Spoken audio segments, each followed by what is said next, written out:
kinda lost and find. Ended the game in overtime, drawing of a new design, drilling that one earth of mine. Looking to the outward, speaking roundabout words, absurd, blurred to the curb, walking along the verb. In this world, if you can't swim, you found a drizzle.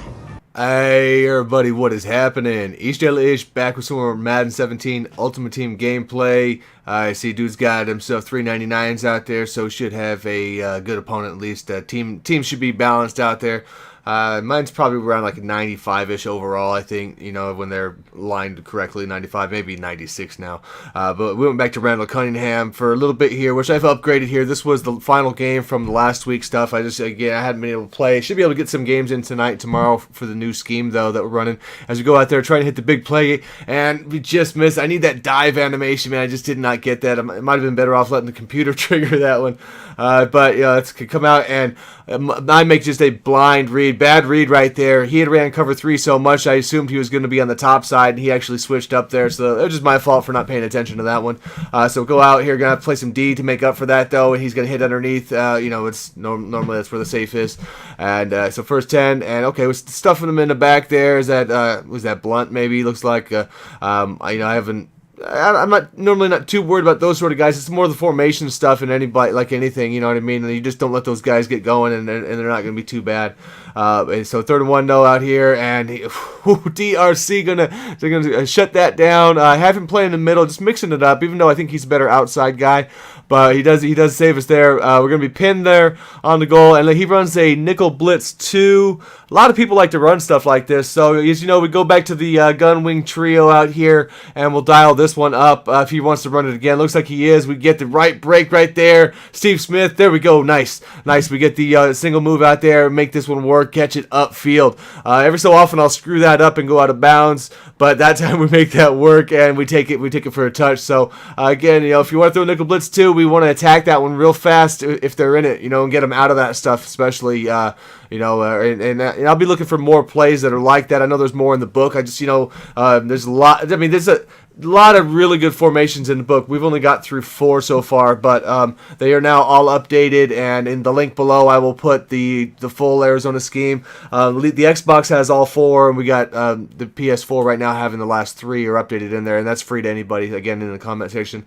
As he gets it and mosses us up there with Julio on that last play. So one-on-one Julio out there, and now it's against Peters, which normally would be DRC, like I said, but I've been mixing things up, and oh, man, Hendricks, you know, just you know, he's right there, man. So the guy he gets a couple of those catches out there that are, you know, I mean, my guy's blanketed, easily should have picked or knocked down, but that's the way it is, you know. I'm going to get breaks, he's going to get breaks, it's going to happen. And see, we had B coming across there who was open, but, you know, I ran the last play. I figured I'd take it here, because if you run a couple times and it's open, you know, he'll see, now he's got spies sitting in the middle. They'll start having to change up their scheme to stop what you're doing. So it's always nice to do things offensively that make them have to counter it. Oh man, and a nice play out there from Mike Evans. That's what we need, those big shots. You know, they're sometimes tricky. You can only, you have to be the right distance to make those work. Otherwise, the safeties can come up and intercept those passes. So you always want to be careful not to be too close before a few of the plays we dial up. But we go, we get the lead out there.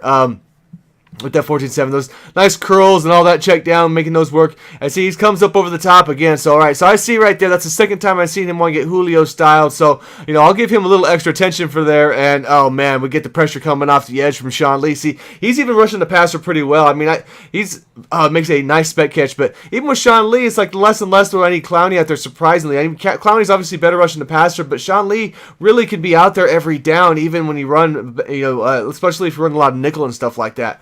We're running Sean Lee with Julio on that last play. See, when I got a feeling every so often when he's going to go up, so you'll see me sometimes go out instead of cross-manning Sean Lee, which I cross-man him on this play, but on some of those, I'm going to man him straight up on Julio to double-team him. And again, that's another one of those plays that, how do I not intercept that or at least knock it down? I'm running, I mean, literally on that guy's hip, you know what I mean? He doesn't have the lead really that much. So just how it goes, though, and he goes, and that's a great read. I had the underneath covered, you know. A lot of people would have thrown the pick there, but he saw the deep route, which was, you know, and perfectly hit that. So, you know, he's definitely skilled enough, proficient enough in the pass game to know that, you know, dude probably wins a decent amount of games. You know, I like the dude's scheme and all that, so respect on the offense side there. And so 3rd and goal will come out, though, and we got to, jeez, man. So of all the other times where most people would have thrown him, he throws an easy pick there, though. But so it's how it goes, though. I mean, it's you're when in the red zone, you kind of force balls out there when you're in those sort of situations. I've done it. A lot of people have done it. Your interception rate definitely goes up, and other times when you're pinned on the back, it'll happen too. So 2nd 12 coming out here, and it's one of those plays where I just gotta hope that I make a miss, but my guy's stumbling when I catch that. So 3rd and 14, roll out, and that was a great lurk on his part. Oh man, that's like stuff I've done to people a lot, so I can respect that, dude. So props to him on that one, man. If he sees this, good job. He's gonna come out here though, and unfortunately for him,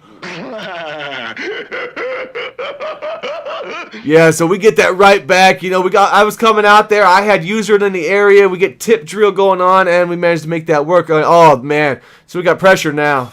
Hey, something burning? Oh, wait, it's you, because you just got burned.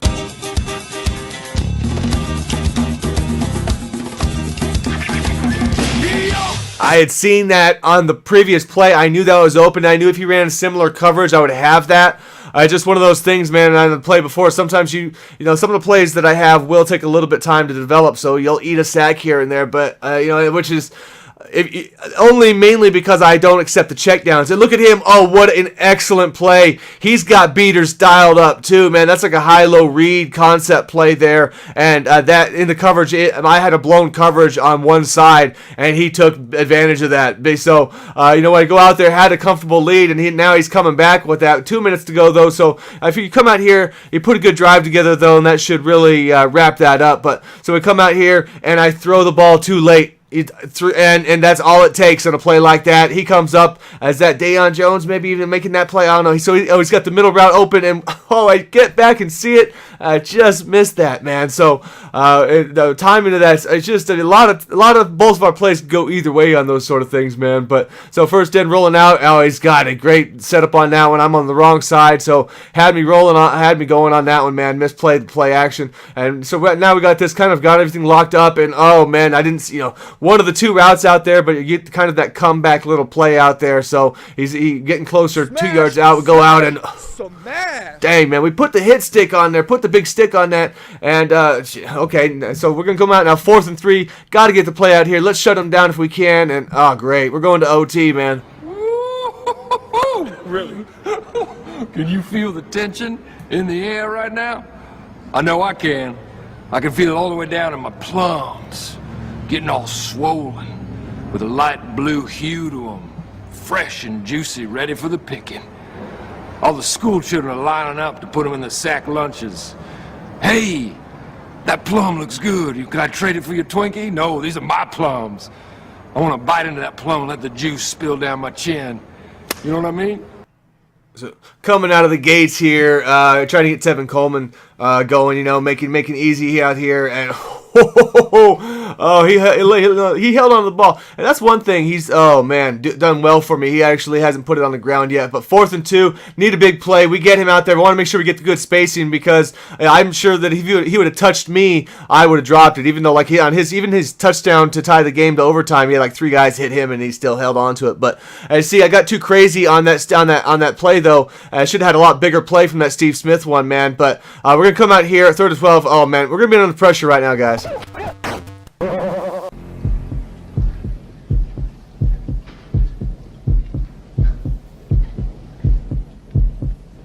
Elite.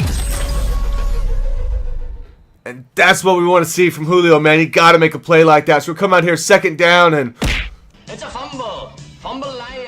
Oh, you cannot say I didn't catch a break there, dude. He lights me up, and the ball falls back into my hands. Oh, man. And then we throw it right at Bobby Wagner, because I don't respect him as a user. He doesn't get the animations. I mean, it's for a higher-end guy. That's not one that I want to use, because he doesn't have the spec. He doesn't have any of that stuff. He's just, he's better be left alone. And we go out here, we get the block, and that's going to do it for us. We're going to win this. Cold-blooded shit. He's an asshole. Look at his haircut. Anybody with a haircut like that, he's an asshole. But I realize this is all I know.